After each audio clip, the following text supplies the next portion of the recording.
kebiasaan, dan saya lihat di beberapa kematian-kematian, terutama di kalangan ibu-ibu, wanita-wanita, mempunyai perasaan yang sangat sedih apabila salah satu anggota keluarga atau orang yang dikenal mengalami kematian.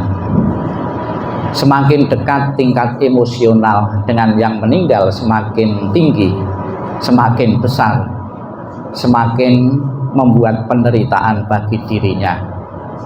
Pernah di zaman Sang Buddha ada beberapa ibu-ibu, beberapa wanita-wanita yang kehilangan orang-orang terdekatnya.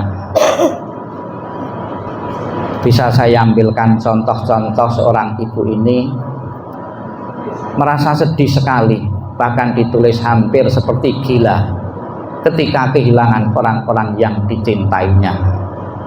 Yang pertama ada seorang ibu yang bernama Patacara. Patacara ini hampir dalam waktu yang bersamaan kehilangan satu persatu anggota keluarganya. Ketika dia melakukan satu perjalanan harus melewati sebuah ladang, suaminya dipatok ular berbisa. Seketika itu juga suaminya meninggal. Kemudian dia membawa anaknya hidup tanpa seorang suami.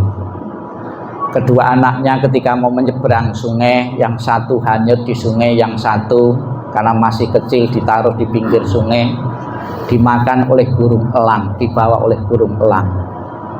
Dia hidup seorang diri yang tadinya mempunyai suami, mempunyai kedua anak, hidup sebatang kara. Dia putus asa, kemudian dia pulang ke kampung halamannya. Belum sampai ke kampung halamannya, di tengah jalan diberitahu bahwa kedua orang tuanya di kampungnya karena satu musibah meninggal secara bersamaan. Dapat kita bayangkan Bapak Ibu, apabila terjadi pada diri kita, kita pun akan gila, akan stres, akan menderita sedih sekali. Di tengah-tengah kesedihan itu, Sang Buddha hadir memberikan penghiburan kepada wanita ini. Apa yang diucapkan oleh Sang Buddha sebenarnya juga sebuah pelajaran bagi kita semua. Bagaimana mengobati rasa kesedihan karena berpisah dengan orang-orang yang kita cintai. Sang Buddha mengatakan, kamu kehilangan anggota keluargamu, kehilangan suami, anak-anak, bukan saja dalam kelahiran kehidupan saat ini, namun dalam banyak kelahiran-kelahiran yang lalu, kamu pun pernah mengalami hal yang sama. Di India pada waktu itu sudah percaya bahwa manusia hidup bukan cuma sekali. Sebelum kelahiran, saat ini kita telah menjadi kelahiran-kelahiran yang lalu. Sudah sering kita kehilangan yang sangat berharga dalam kehidupan kita. Maka tidak layak dan tidak pantas setiap kehilangan kita larut dalam kesedihan, karena justru akan membuat penderitaan bagi kita. Yang sangat bijaksana adalah merelakan dan mengikhlaskan. Memang tidak gampang, tidak mudah dalam waktu singkat merelakan dan mengikhlaskan orang-orang yang kita cintai, orang-orang yang kenal dengan kita, meninggalkan kita untuk selamanya. Cerita yang kedua, ada seorang ibu kehilangan anak tunggalnya, anak satu-satunya. Dia pun stres berat. Dia berusaha bagaimana cara menghidupkan anaknya yang sudah mati ini. Nalarnya hilang.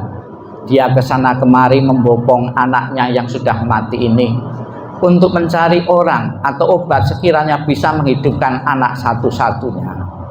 Kemudian ada yang memberitahu, coba ketemu Sang Buddha, siapa tahu Sang Buddha bisa tahu bagaimana menghidupkan orang yang telah mati. Kemudian Sang Buddha memberi saran, bisa menghidupkan anaknya dengan satu syarat. Kamu harus membawa biji lada yang berasal dari keluarga yang belum pernah ada kematian dalam keluarga tersebut. Dia antusias sekali. Satu persatu didatangi keluarga-keluarga. Biji ladanya dapat, tapi ketika ditanya apakah di sini pernah ada kematian, pernah. Sang Buddha ingin memberikan pelajaran bahwa kesedihan ditinggal kematian itu bisa disembuhkan. Salah satunya kita menemukan atau ketemu dengan orang-orang yang pernah kehilangan orang yang sama, menganggap ketika belum ketemu orang-orang lain bahwa kepedihan, kesedihan, ditinggal, kematian berlaku untuk dirinya, untuk keluarganya, kematian berlaku untuk anaknya. Namun ternyata hukum kematian berlaku untuk semua. Siapapun yang pernah lahir pasti akan mengalami kematian. Cerita ketiga, ada seorang ibu yang bernama Wisaka. Dia sebelumnya mempunyai anak yang banyak.